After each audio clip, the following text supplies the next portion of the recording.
विश्वास दे.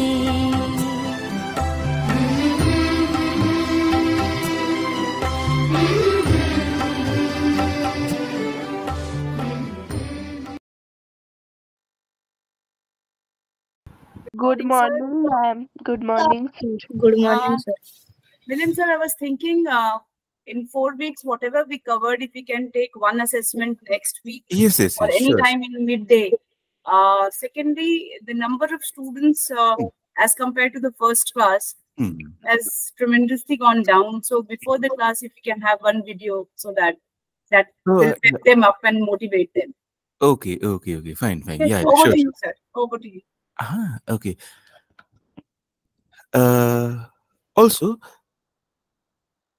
okay, fine. चलो. एक बार सभी बच्चे कैमरा ऑन करेंगे क्या? सारे बच्चे कैमरा ऑन करेंगे और सर को कैमरा ऑन करके गुड मॉर्निंग बोलेंगे.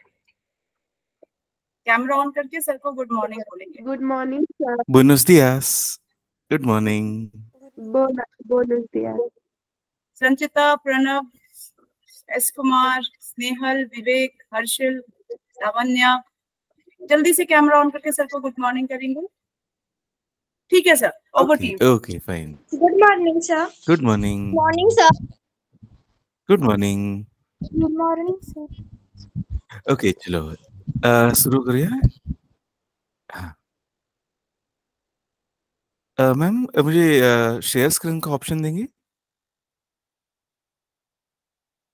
Hello ma'am. Yeah, I am giving you.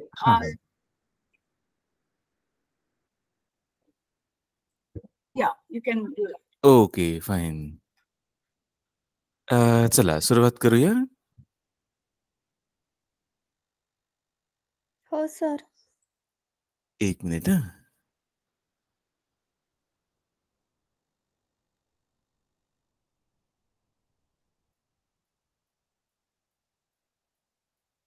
Okay. आपण आतापर्यंत पाहिलं होतं एखाद्याचं नाव कसं विचारायचं, वय कसं विचारायचं आणि फोन नंबर कसा Mobile number. विचारायचा. हो सर.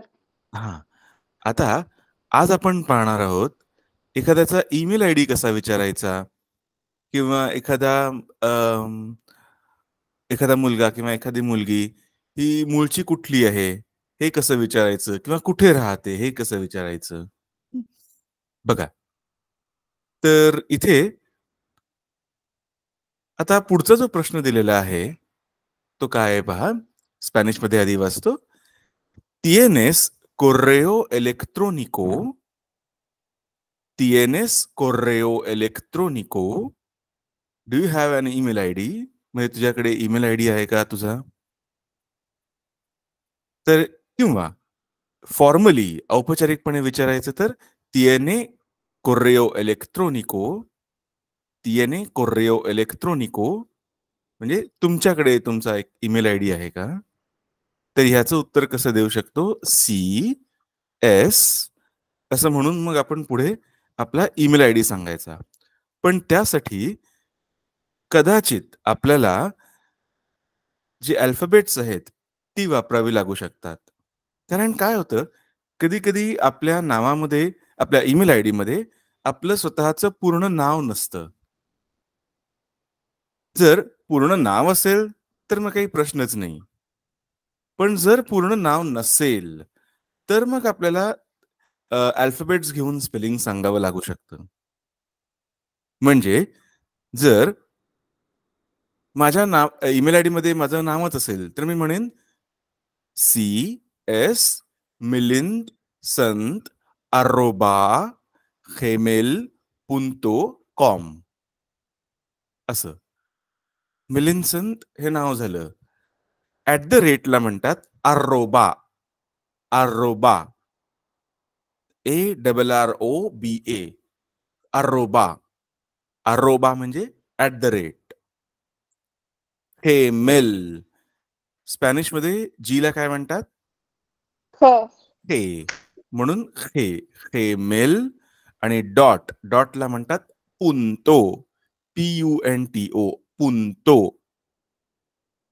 आणि कॉम gmail.com होईल gmail.com.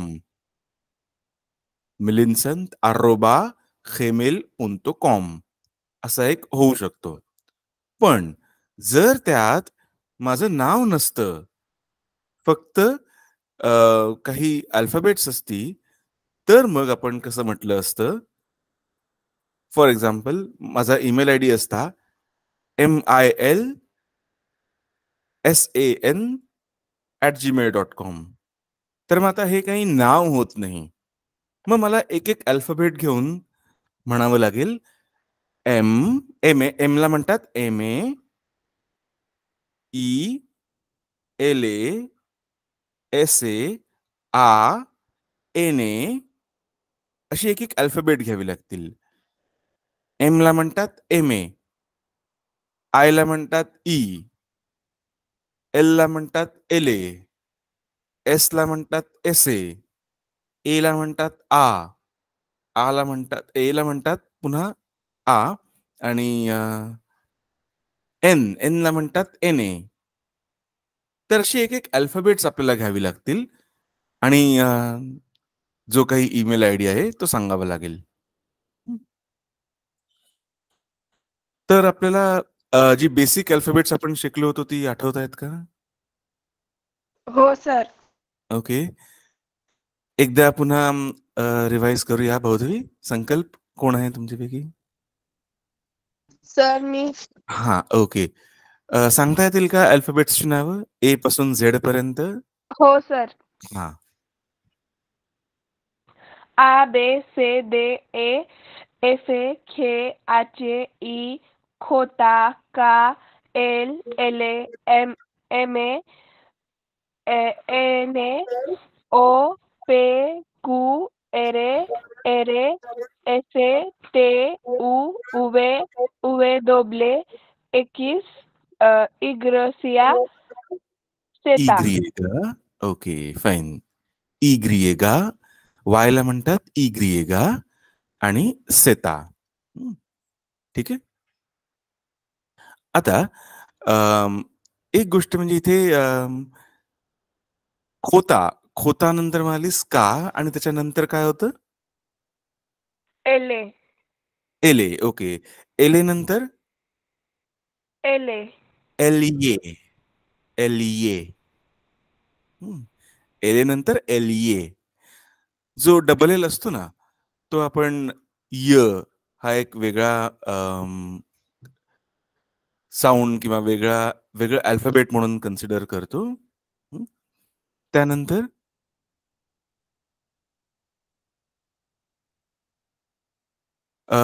दुसरं त्याच्या पुढचं कुठलं होतं?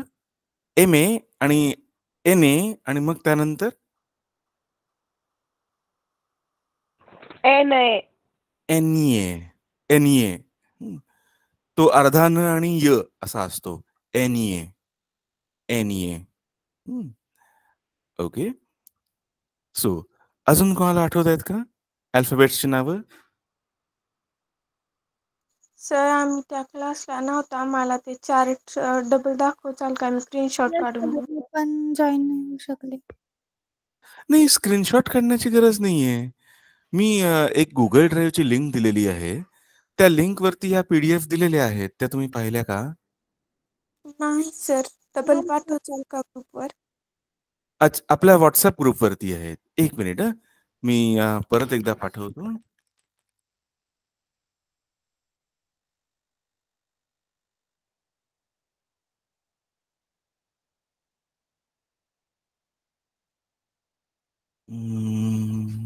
एक मिनिट.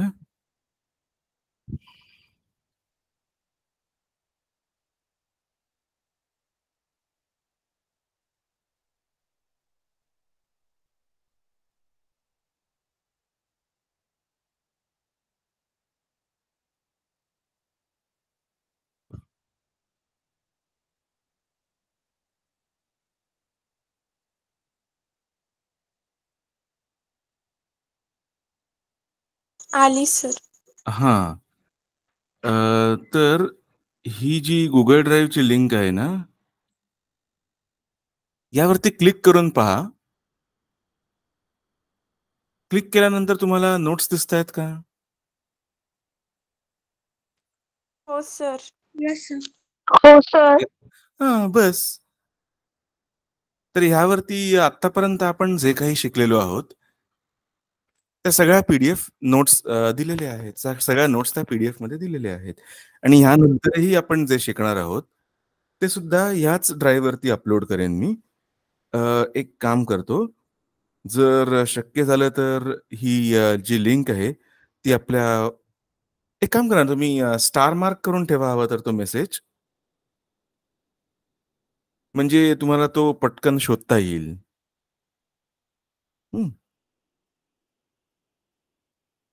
ओके. तर अजून कोणाला सांगता येतील अल्फाबेट्सची नावं पटकन? सर मी सांगू? हो सर मी सांगू? हो हो. आ बे बे से. से दे ए एफे सर मी खे सांगू का? आचे ई खोता का एले एलिए एमे एने एने ओ पे उ एरे एरे एसे ते उ उवे दोबले उवे एकिस दोबले. हम्म. इग्रेगा सेता. बरोबर. संकल्प एकदा लास्ट टाइम. हाँ. आ बे से दे ए एफे खे आचे ई खोता का एले एले एमे एने एने ओ पे उ एरे एरे एसे ते उ उवे उवे दोबले एकिस इग्रेगा सेता. ओके. परफेक्टो. परफेक्ट. आता ईमेल आय डी सांगताना जर त्या ईमेल आय डी मध्ये तुमचं नाव असेल तर मग तुम्ही जसं आहे तसाच तू सांगू शकता. तुमच्यापैकी कोणाचा स्वतःचा ईमेल आय डी आहे का? No sir. नाही. Yes sir. हरकत नाही. मग ज्यांचा कोणाचा ईमेल आय डी असेल, आई वडिलांचा किंवा अजून कोणाचा, भावा बहिणीचा किंवा अजून कोणाचा ईमेल आय डी असेल तर तो तुम्हाला माहित आहे का? काय नो आहे? सर. नाही माहिती? हो सर माहित आहे. नो सर माहिती नाही. सर माहित आहे मला. अच्छा, बरं. एक सर. काम करूया. तुम्ही आता मोबाईलवरून जॉइन होता, बरोबर? हो सर. हां.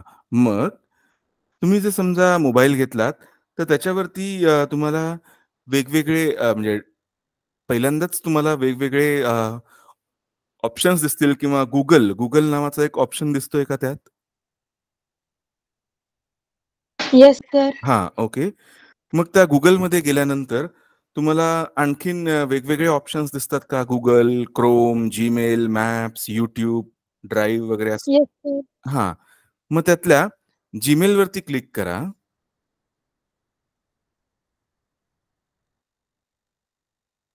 Gmail वरती क्लिक करता आलं का?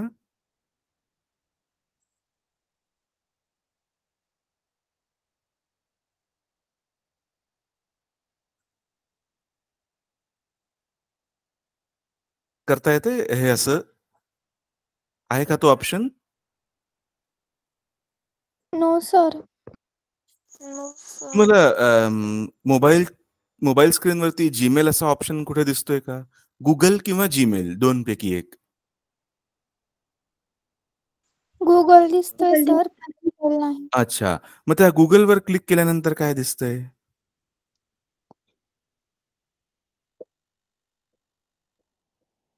Gmail वर का Google वर आहे सर? Gmailवर क्लिक करा. Gmail दिसत असेल तर Gmailवर क्लिक करा. हा सर दिसतोय आता. हां, Gmail. हां. मग त्याच्यावरती क्लिक केल्यानंतर ईमेल ओपन होतील. सर मी हो सांगू? सर दिसतोय. हां. आणि काय? आणि त्या ईमेल एकदा ओपन झाले ना, की उजव्या हाताला वर एक असं वर्तुळ दिसेल, सर्कल. त्यावरती क्लिक केलं तर मग तुम्हाला जो जीमेल आयडी आहे तो दिसायला लागेल. बरं ठीक आहे. तुम्हाला हो जर सर दिसला. सर दिसला हा अकाउंट येस दिसला ना हा ओके. मग आता हा जो जीमेल आयडी आहे त्याच्यात नाव आहे का तो काही वेगळाच आहे? नाव आहे सर सुरुवातीला नाव आहे सर. आणि नाव आहे. बरं हरकत नाही. हा मग जर कोणाला खरा जीमेल आयडी द्यायचा झाला तर मग तुम्हाला अशा पद्धतीने तो पाहून तुम्हाला सांगता येईल किंवा तो कुठेतरी दुसरीकडे लिहून ठेवा म्हणजे तुम्हाला आणि तो पाठ करा म्हणजे तो तुम्हाला पटकन सांगता येईल. आणि येस सर आता आपण एक काम करू शकतो. आत्ताच्या क्लास पुरतं आपण काय करूया, ज्यांना तो जीमेल आयडी माहित नाहीये अजूनही त्यांनी एक काम करा. फक्त आपलं नाव किंवा नाव आडनाव घेऊन पुढे gmail.com एवढंच म्हणा. मग ते सोपं होईल. तर जसं मी एक उदाहरण दिलं होतं. कोणी जर मला विचारलं माझा ईमेल आयडी काय आहे तर मी म्हणू शकेन की milinsant@gmail.com. आता सर मी सांगू. हा बौद्धवी बोल. बौद्धवी मोरे 360@gmail.com. परफेक्ट. अजून कोण सर सांगतंय? मी सांगू. हा सांग. संकल्प प्रताप 42@gmail.com. Okay perfect. त्यानंतर अजून कोण सांगतंय? हा Pranab. Yes sir. Shinde 93 389@gmail.com. आहा क्या बात आहे. अजून कोण सांगतंय? हा संचिता. Dhole Archana beindedós@gmail.com. Perfect. Okay क्या बात आहे. तुम्हाला सांगू मी ज्या मोठ्या माणसांना शिकवतो ना जे नोकरी धंदा वगैरे करतात आणि नंतर मग स्पॅनिश शिकतात वगैरे त्यांच्यापेक्षा तुम्ही खूप लवकर शिकता, पटापट शिकताय आणि लक्षात पण चांगलं राहत आहे. तर चांगली गोष्ट आहे. मी मगाशी तेच सांगत होतो आपल्या प्रेमा मॅडमना तेच सांगत होतो की तुमची प्रगती खूप भरभर चाललेली आहे. असं तुम्ही शिकत राहिलात तर मग वर्षा 2 वर्षात तुम्हाला व्यवस्थित सगळंच बोलता येईल. आणि येस सर आणखीन एक गोष्ट तुमच्यापैकी कोणी 12 वर्ष किंवा त्यापेक्षा खालचे आहेत का? No sir. नाही ना. सर नो सगळे कमीत कमी 13 वर्षांचे आहेत. 12 किंवा 13 वर्षांचे आहेत. हा येस सर. सर अच्छा. तर मग तुम्हाला सगळ्यांनाच स्पॅनिश लँग्वेज मधली एक नॅशनल लेवलची परीक्षा देता येईल. राष्ट्रीय पातळीवरची परीक्षा देता येईल. आणि ती तुम्हाला तुमच्या शहरात राहूनच देता येईल.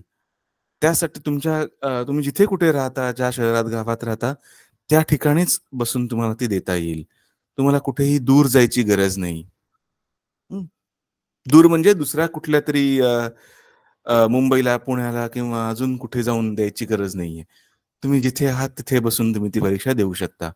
त्या परीक्षेबद्दल पण मी तुम्हाला नंतर सांगेन. ओके सर सर किती एज पाहिजे? हा सांगतो. एक मिनिट. प्रेमा मैडम, संगीता मैडम, आप हैं अभी उधर? जी सर. हाँ मैडम. अच्छा, इनको अभी ये सारे 13 साल के हैं कम से कम.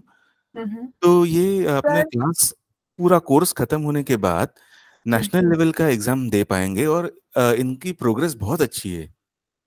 अच्छा. तो ये नेशनल लेवल का एग्जाम दे पाएंगे. तो क्या उनको मैं अभी बता दूं एग्जाम के बारे में या थोड़ा सा, या बाद में ही बताऊं?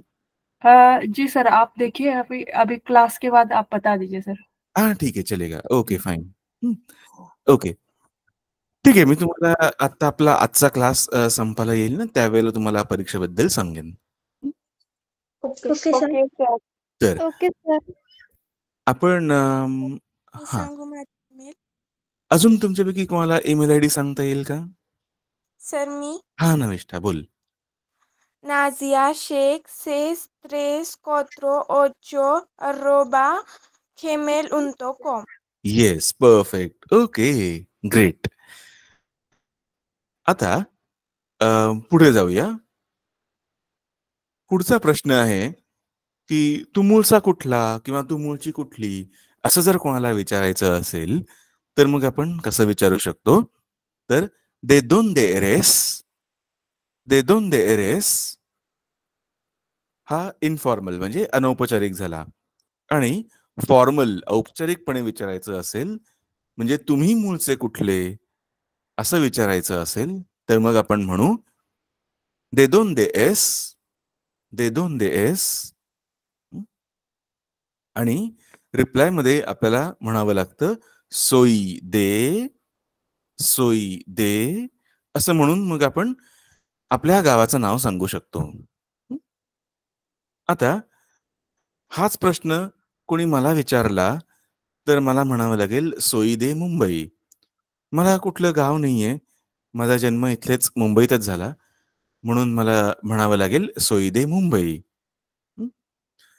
तसंच तुमचा जन्म ज्या ठिकाणी झाला असेल ते तुमचं गाव असं आपण गृहीत धरून आपण याची प्रॅक्टिस करूया. मी तुम्हाला विचारतो de dónde eres? de dónde eres? तुम्हाला रिप्लाय मध्ये सांगायचं आहे सोई दे हा. धाराशिव.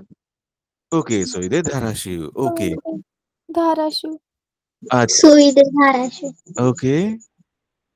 सगळे तुम्ही एकाच जिल्ह्यातले किंवा एकाच तालुक्यातले एकाच शहरातले आहात का?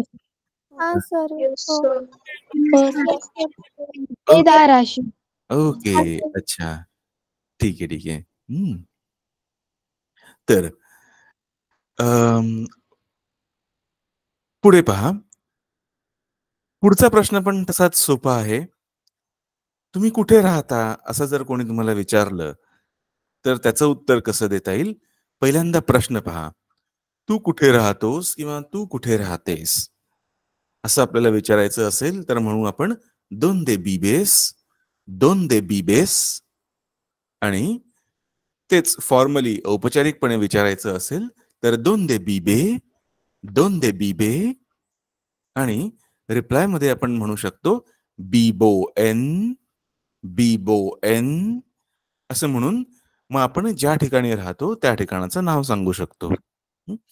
आता जर आपण एखाद्या खूप मोठ्या शहरात राहत असू, उदाहरणार्थ मुंबई किंवा पुणे किंवा अशी जी मोठी शहरं आहेत तर मग आपण पर्टिक्युलर जागेचं नाव सांगू शकतो. कारण या शहरांची पण उपनगरं आहेत. पण तेच जर एखादं तुलनेने लहान शहर असेल तर मग आपल्याला आणखीन खोलात जायची गरज नाही. म्हणजे आपण एक्झॅक्टली कुठे राहतो, नक्की कुठे राहतो इतक्या डिटेलमध्ये तपशिलात जायची गरज नाही. आपण ज्या शहरात मोठ्या शहराचं जे नाव आहे तेच सांगून मोकळे होऊ शकतो. जसं आता तुम्ही म्हणालात की सोई दे धाराशिव, तसंच तुम्ही म्हणू शकता विबो एन धाराशिव. विबो एन धाराशिव चालेल, समजू शकेल कोणीही पटकन. तर हाच प्रश्न मी तुम्हाला विचारला donde vives? donde vives? तर त्याचं उत्तर कसं द्याल अजय?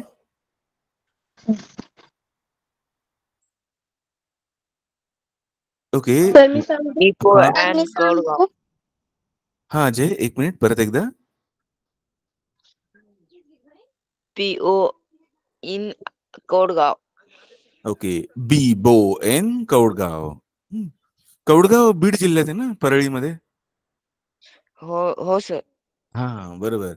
तेच मी मगाशी विचारलं की सगळेच धाराशिवचे कसे काय, तर नाही, सगळेच धाराशिवचे नाही आहेत, काही जण बीडचे पण आहेत. त्यानंतर Umesh? BBN Ambewadi. Okay. Pranav? donde vives? Vivo en Zategaon.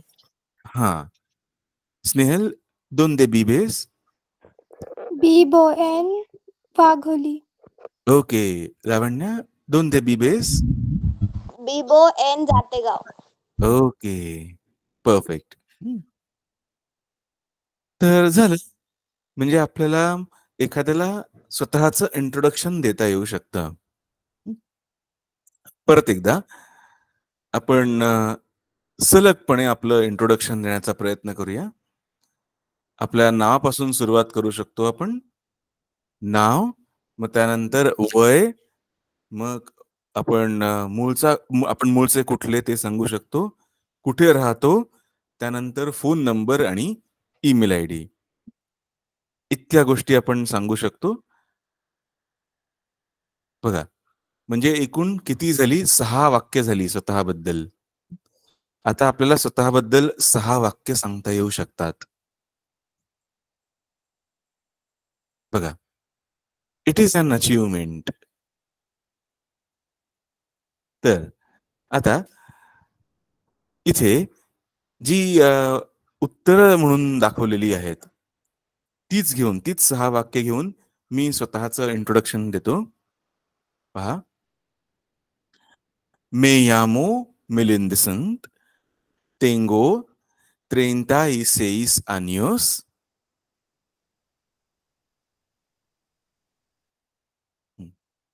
Soy de Mumbai, vivo en Mumbai. Mi número de teléfono es 87506479. Mi correo electrónico es milinsant@gmail.com. ठीक आहे, परत एकदा सांगतो, नीट आहे का? Me llamo Milinsant, tengo 36 años, soy de Mumbai, vivo en Mumbai. Mi número de teléfono es 87506479. Mi correo electrónico es milinsant@gmail.com. ठीक आहे. तर अशी ही माझ्याबद्दल मी 6 वाक्य सांगितली. तशीच तुम्हाला तुमच्याबद्दलही 6 वाक्य सांगता येऊ शकतात. बघा, आता कोण प्रयत्न करतंय? 1 मिनिट. जर शक्य झालं तर मी तुम्हाला इथे व्हाईट बोर्ड वरती ही सगळी वाक्य एकत्र लिहून दाखवतो, म्हणजे तुम्हाला फक्त त्यात तुमची माहिती घालून ती बोलून दाखवता येतील. सर. हा, 1 मिनिट.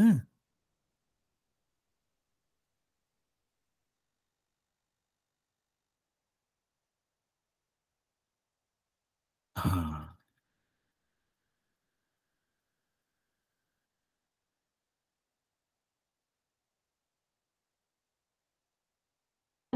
सर स्क्रीन नहीं दिस रही. हो, मी दुसरा स्क्रीन सुरू करतोय म्हणून 1 मिनिट.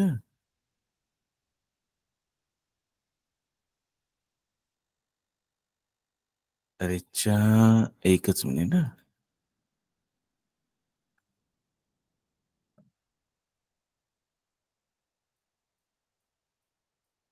हा, आता तुम्हाला एक व्हाईट बोर्ड दिसतोय? हो सर. ओके, ठीक आहे. आता इथे मी वाक्य लिहितो.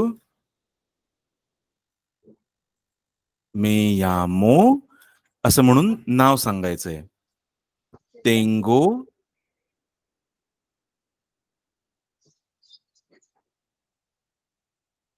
असं म्हणून वय सांगायचंय.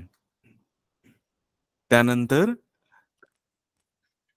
सोई दे असं म्हणून तुमचं मूळचं गाव कुठलं, तुम्ही मूळचे कुठले ते सांगायचंय.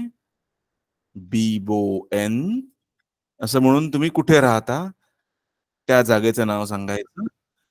त्यानंतर मी número de teléfono es असं म्हणून तुमचा टेलिफोन नंबर सांगायचा किंवा फोन नंबर सांगायचा. त्यानंतर किंवा मी número de मोबाईल असंही म्हणू शकता तुम्ही. आणि मी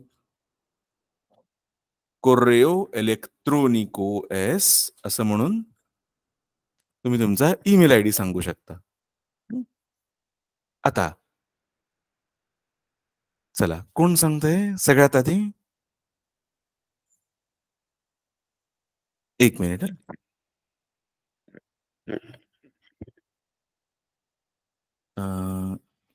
एकच मिनिट, मला तुमची नावं पण दिसतील असं बघतो मी.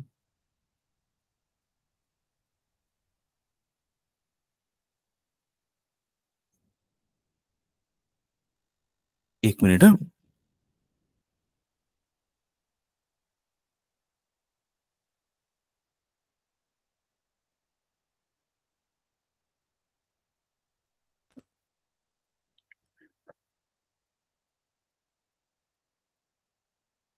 हा चला कोण सांगतंय?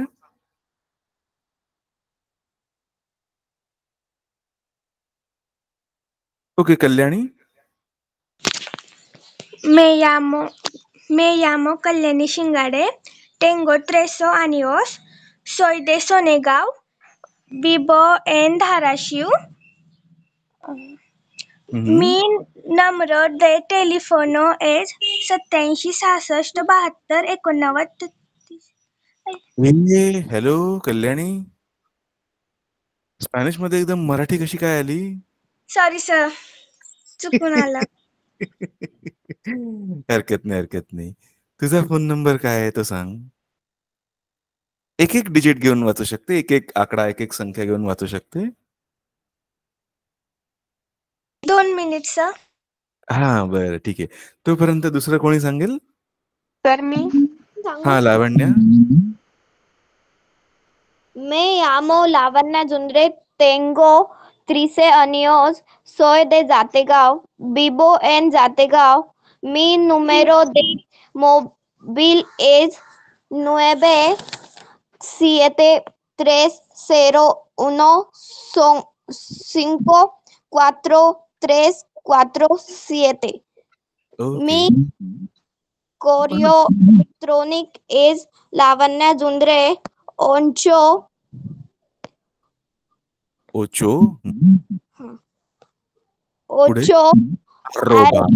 gmail.com. बरोबर. सर मी. हा बोल. Me llamo Bodhavi More, tengo 15 años, soy de Carrasquera, vivo en Dharashiv. Mi número de teléfono es 196-94-68. एक मिनिट थांब. टेलिफोन नंबर सांगताना जरा गडबड झाली. सिंगल डिजिट घ्यायचे होते का डबल डिजिट घ्यायचे होते? सियंता म्हणजे काय? सियंता असं काही नंबर नाहीये. तो काय म्हणायचा होता? मला एक काम कर, मराठी किंवा इंग्लिश मध्ये सांग. काय होता? सर. ओके 70. ओके ठीक आहे 70. हा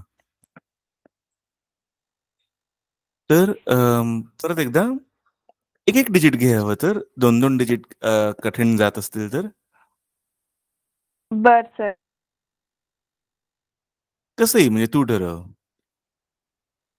2 डिजिट चालेल. हा ठीक आहे. 796-97-4-6-8. ओके ठीक आहे. एक काम करूया आपण पटकन. हा 2 डिजिट मध्ये कसा बोलायचा ते पण पाहून घेऊ. परत एकदा काय होता? सिएते सिएते 96 09 74 68. अच्छा, ठीक आहे, बरोबर आहे. हो सर. हा, ओके. 76 सॉरी 77 77 पासून सुरुवात करायची. 77 96 09 74 68. ओके. आता पुढे मी correo electrónico es baudavimore370@gmail.com. बरोबर, परफेक्ट. ओके. त्यानंतर प्रणव आणि संचिता. Pranab. Yes, sir. Me llamo Pranav Shinde, tengo 15 años, soy de Nashik, vivo en Zategao. Mi número es 29623543993. Mi correo electrónico es shindepranav385@gmail.com. Okay. जरा थोडस pronunciation. Mi número de teléfono es mi número de teléfono es आणि mi correo electrónico es mi correo electrónico es प्रोनाउन्सिएशन्स. फक्त प्रोनाउन्सिएशन्स वरती जरा focus ठेवा. त्यानंतर पुढे कोण होतं बरं? हा. Me llamo Sanchita Dhole, tengo 14 años, soy de Maharangi, vive en Dharashiv. Mi número de teléfono es 93 70 99 59 04. Mi correo electrónico es dhoulearchana22@gmail.com. Okay, perfect. Sir मी हा, बोल ना. खेडा. मी यामो संकल्प Amol Pratap. tengo 15 años, vivo en Dharashiv. Mi nombre teléfono es 83 80 98 79 57. एक minute. जरा telephone number मध्ये पहिल्यांदा मी ऐकलं 883. 883 म्हणजे काय होतं?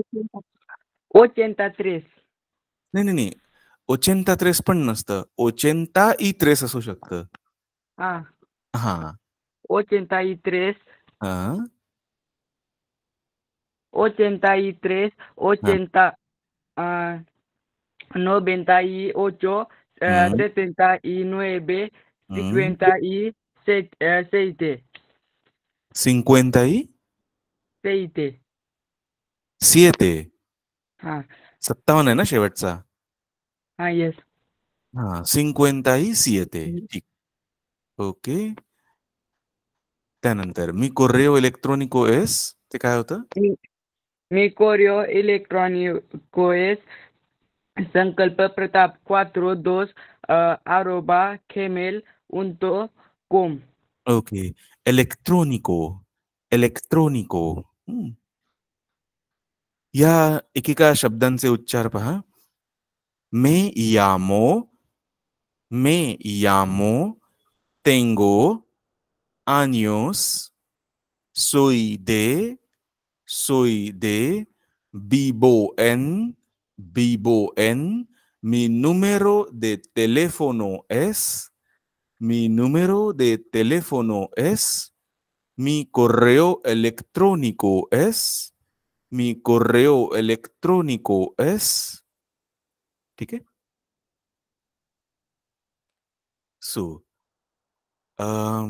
एवढं झाल्यानंतर आपण थोडस पुढे जाऊया. आता सर, हा, काय बोला ना.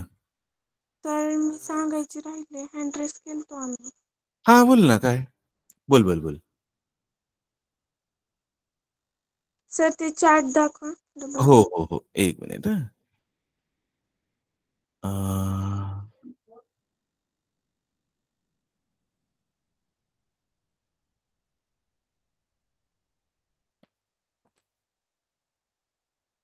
हा दिसतोय आता. नाही. नाही. ओके.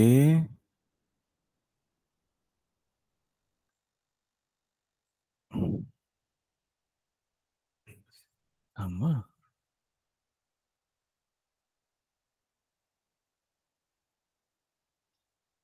हा आता. Me llamo Navista Sheikh, tengo 4 años, थांबा. soy... किती 14 म्हणायचंय ना. हाँ, हा 14. 14 años. Soy de Dharashiv, vivo en Carrasquera. Mi número de teléfono es 83 20 29 80 90 21. Mi correo electrónico es Nadia Sheikh 6348 @gmail.com. Okay, बरोबर. हा जो ईमेल आयडी साठीचा वर्ड आहे ना, हा परत एकदा बघा. मी correo electrónico es. correo electrónico. correo electrónico. ठीक आहे. चला, मग आपण एवढं झालं असेल तर आपण पुढे जाऊया. आता आपल्याला इथे तुमच्या लक्षात आलं की नाही मला माहिती नाही, पण जेव्हा आपण कुठून आलो, कुठे राहतो यासाठीचे जे वर्ड्स शिकत होतो, त्यावेळेला सोई दे आणि बीबोएन एवढेच शब्द त्याच्यात होते. तेच आपल्याला जर इंग्लिशमध्ये म्हणायचं असतं तर आपण कसं म्हटलं असतं? I come from, I live in. बरोबर. Yes sir. मग इथे तुम्हाला असं कधी वाटलं नाही का, की म्हणजे प्रश्न पडला नाही का, की आपण आपलं नाव सांगताना पण आय साठी नेमका कोणता शब्द वापरतोय? आय एम किंवा एज सांगताना I am 14 years old, 15 years old असं म्हणताना आय साठी नेमका कोणता वर्ड आहे? सर मे. असा प्रश्न नाही का पडला? बघा काय होतं, आपण आता मगाशी जे सेल्फ इंट्रोडक्शन दिलं त्याच्यात कुठेही आपण आय साठीचा वर्ड वापरलाच नव्हता. I am Milind, I am from Mumbai, I live in Mumbai असं आय जे होतं इंग्लिश मधलं त्यासाठीचा वर्ड स्पॅनिश मध्ये कुठेच दिलेला नव्हता. काय कारण असं आहे त्याचं? तुम्हाला सर्वनाम माहिती असतील? हो सर. Yes sir. मराठीमध्ये सर्वनाम कोणती असतात? मी, तू, तू, ते, तो, मी, त्या, आपण, आपण. बरोबर. ही मराठीमधली सर्वनामं आहेत. आणि सर्वनामांचं काम काय असतं? कशासाठी वापरतो आपण? नामाऐवजी वापरल्या जाणाऱ्या शब्दाला सर्वनाम असे म्हणतात. बरोबर. फॉर एक्झाम्पल मला जर म्हणायचं असेल की सुषमा एक मुलगी आहे, सुषमा 14 वर्षांची आहे, सुषमा शाळेत जाते, सुषमा गणित, इंग्रजी, इतिहास, भूगोल शिकते, सुषमा हुशार आहे, सुषमा खूप अभ्यास करते, तर असा सुषमाऐवजी तू ते त्यांनी हा असं वापरल्या जाणाऱ्यांना सर्वनाम म्हणतात. हा तर प्रत्येक वाक्यात सुरुवातीला सुषमा म्हणण्याआधी मी काय म्हणू शकतो? ती. इतरांशी बोलताना मी ती म्हणू शकतो. सुषमा शाळेत जाते. सुषमा एक मुलगी आहे, ती 14 वर्षांची आहे, ती शाळेत जाते, ती गणित, भूगोल, इतिहास शिकते, ती खूप अभ्यास करते, ती खूप हुशार आहे. असं मी ती हे सर्वनाम वापरू शकतो. ठीक आहे. तसंच जर सुषमाच्या जागी एखादा मुलगा असता तर मी तो म्हटलं असतं. बरोबर.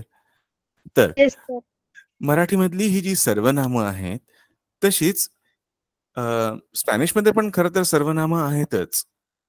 पण गंमत अशी आहे की बहुतेक वेळेला ती सर्वनामं बोलताना कोणी बोलत नाही किंवा लिहिताना पण लिहिली जात नाहीत. त्याचं कारण असं आहे की ही सर्वनामं आपण ज्या क्रियापदांसोबत वापरतो त्या क्रियापदांच्या रूपावरूनच आपल्याला सर्वनाम काय असेल हे ठरवता येतं.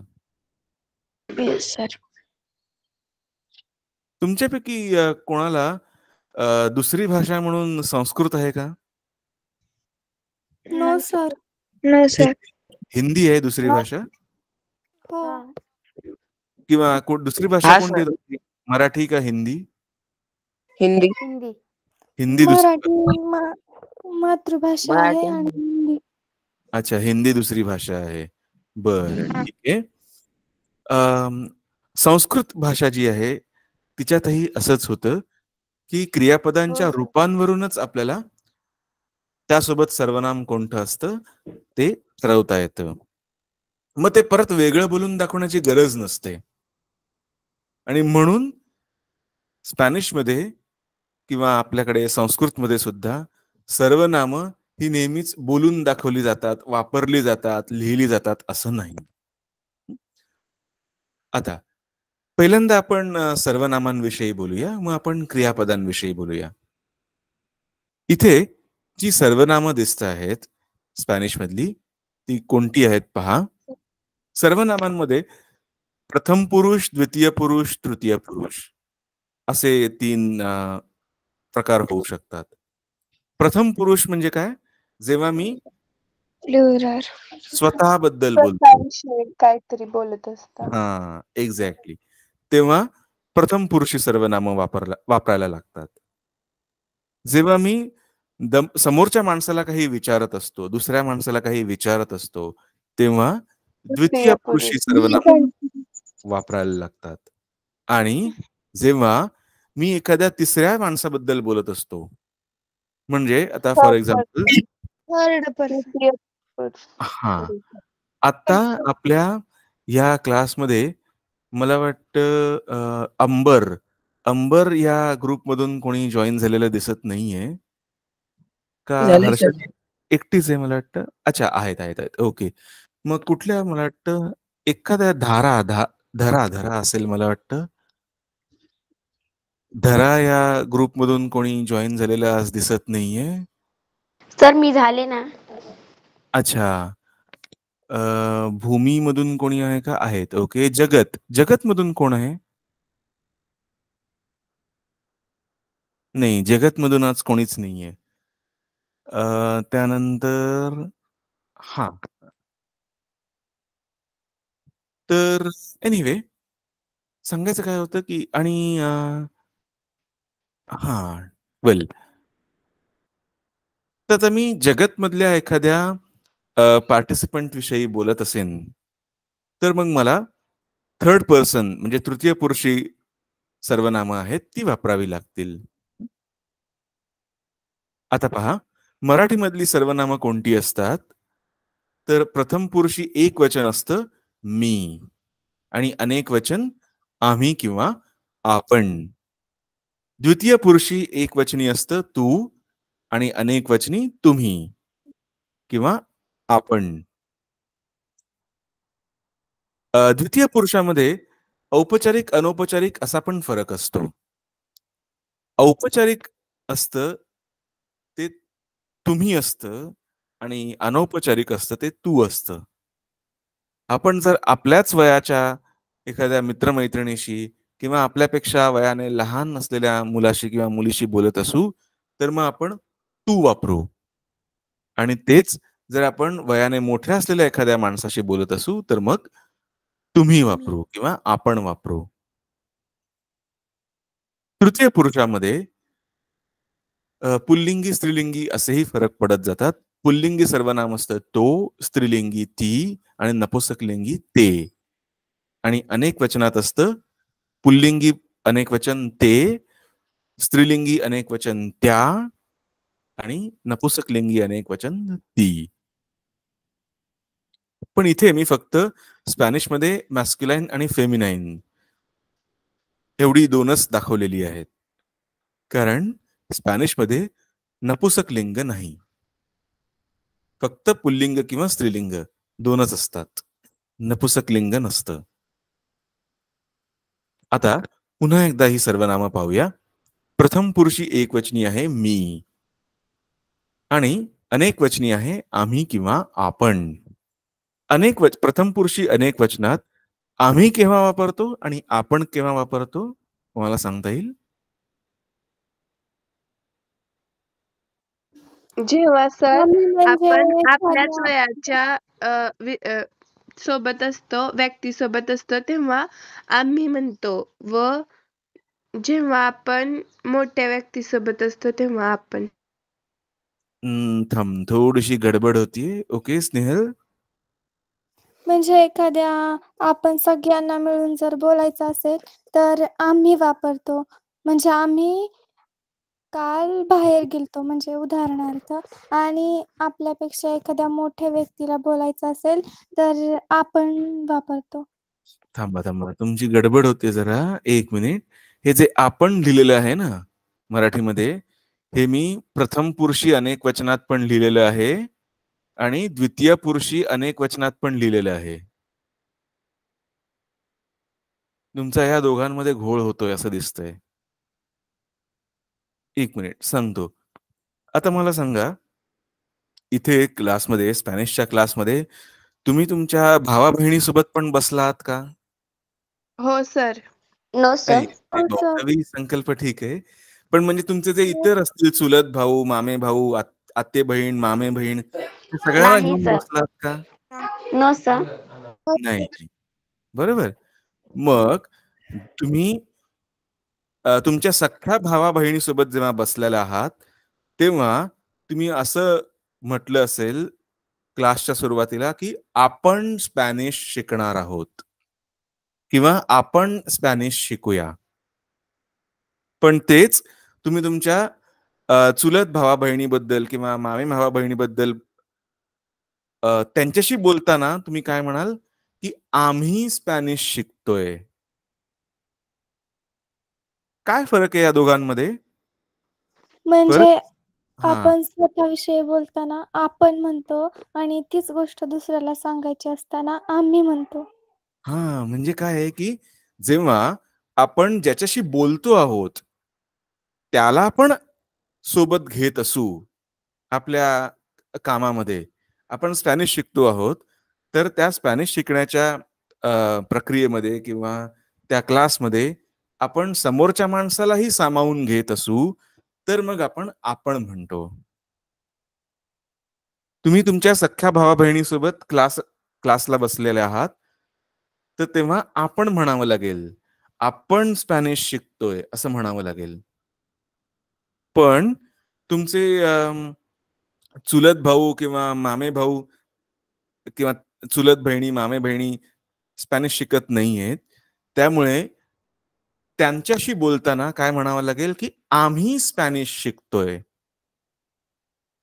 आलं लक्षात? हो सर.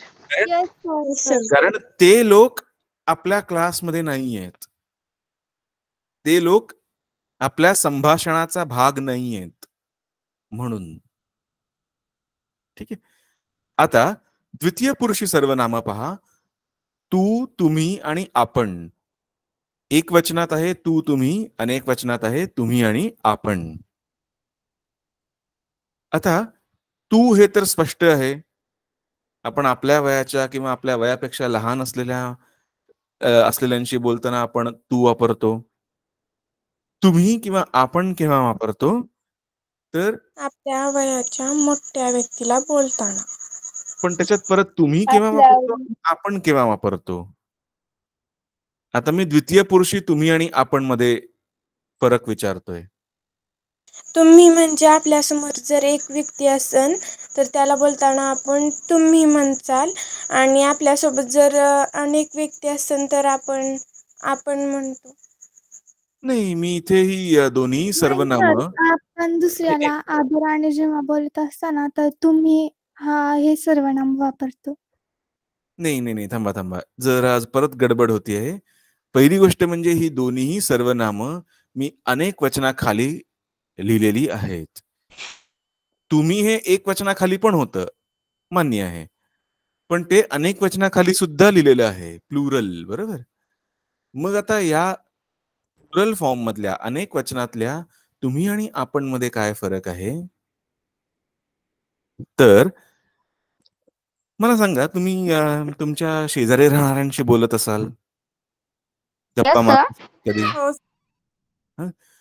तर तुमच्या शेजारी राहणाऱ्या ज्या काकी मावशी वगैरे असतील त्यांना तुम्ही कसं विचारता, की तुम्ही जेवलात का, की आपण जेवलात का? तुम्ही जेवलात का? बरोबर, तुम्ही जेवलात का असं आपण विचारतो. पण तेच आपल्याला एखाद्या अनोळखी नंबरवरून फोन आला तर आपण काय विचारतो? तुम्ही कोण बोलताय का आपण कोण बोलताय? आपण कोण बोलताय? आपण कोण कोण बोलताय? बोलताय? बरोबर. तर फरक असा आहे तुम्ही आणि आपण मध्ये, की जर आपण समोरच्या माणसाला ओळखत असू आणि जर औपचारिकपणे म्हणजे फॉर्मली बोलत असू, आदर देऊन बोलत असू, तर मग आपण तुम्ही वापरतो.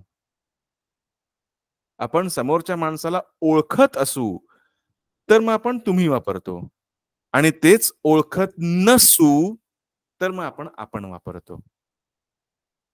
म्हणून आपण अनोळखी नंबरवरून फोन आला तर विचारतो, आपण कोण बोलताय?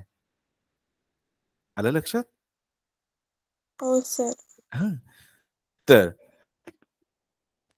त्यानंतर पुढे पहा, तृतीय पुरुषामध्ये मी म्हटलं तसं की मराठीमध्ये पुल्लिंग, स्त्रीलिंग, नपुंसकलिंग अशी आहेत.